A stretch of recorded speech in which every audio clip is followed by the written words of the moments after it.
Security Force ki apunba team amana haukiba thangza amasung irai gi lonaba ahinda yamlaba khulaisik tampaki district mangadagi fakraba matung ngarang su Thiba Humbagi Thabak Chathabada Makha Tana Khutsu Khutlai Fagatpa Ngamkhre Manipur Police ki control room na thadorakpa warol amagi matung ina Kaksing District ki Wangu Police Station na konba Chairel Khunau Chingyada Thiba Humbagi Thabak Chathabada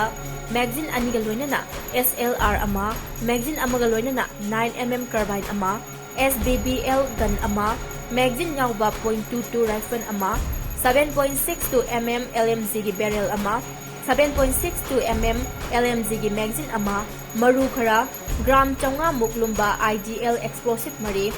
wire yauba detonator mari chaurakna kg ahum lumba IED ama chaurakna kg ama lumba IED ama